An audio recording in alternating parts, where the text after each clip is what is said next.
All right, good morning, everybody. Today we're going to talk about file organization. I think file organization is really invaluable and it's often overlooked. But if you're ever working with any other retouchers, or if you're working for a photographer, or if you're in collaboration with a print house or anything like that, it's going to be really imperative that you practice good file and layer organization, because it's going to make everybody's lives easier on the back end.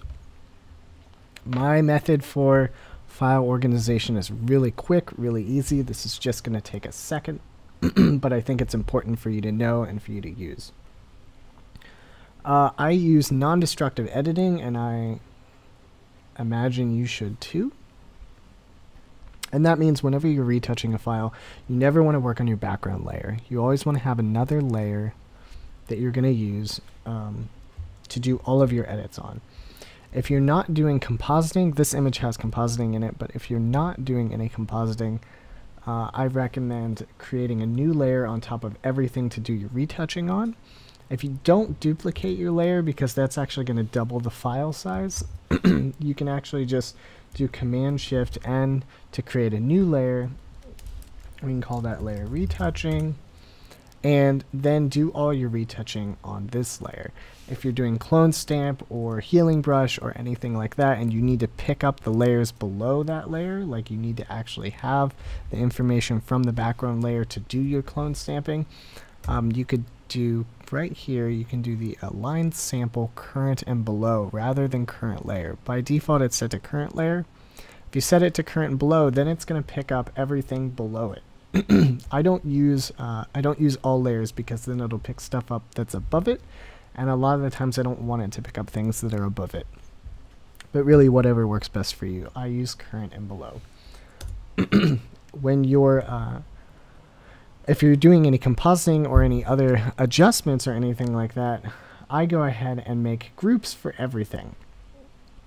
So for this image, I've gone ahead and made a separate group for the bottom bottle, the middle bottle, and the top bottle. That way I can quickly access the layers that are isolated to those particular parts of the image really, really quickly. To create groups, you can just grab the group of layers that you need. So let's say, let me just make some layers here.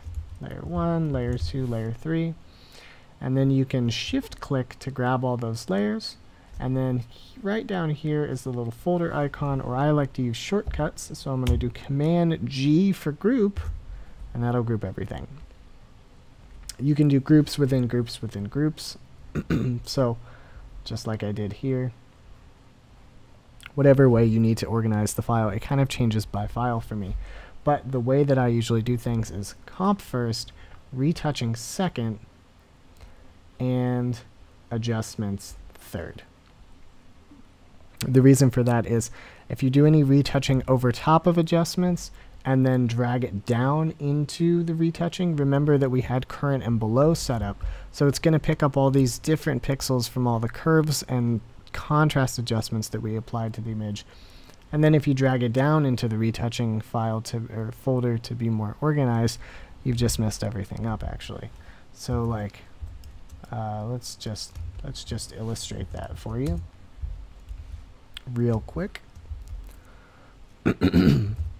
So let's say I had let's say I was gonna bring a gradient out here, and I tried to draw, say I wanted a line right there. And then I drag it down into the retouching file.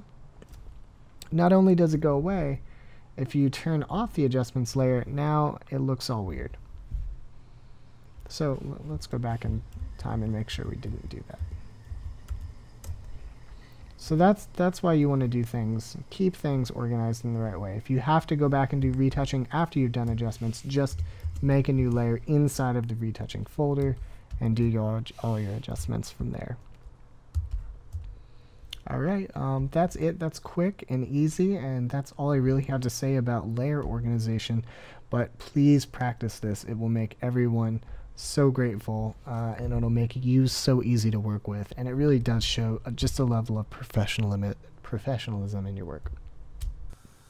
Alright everybody, thanks for hanging out, and next time we'll go into the pen tool and how to organize paths. If you like what you saw today, please go ahead and hit subscribe, and if you have any suggestions for future videos, please make a comment and I'll try to get it incorporated into a later episode. Have a nice day.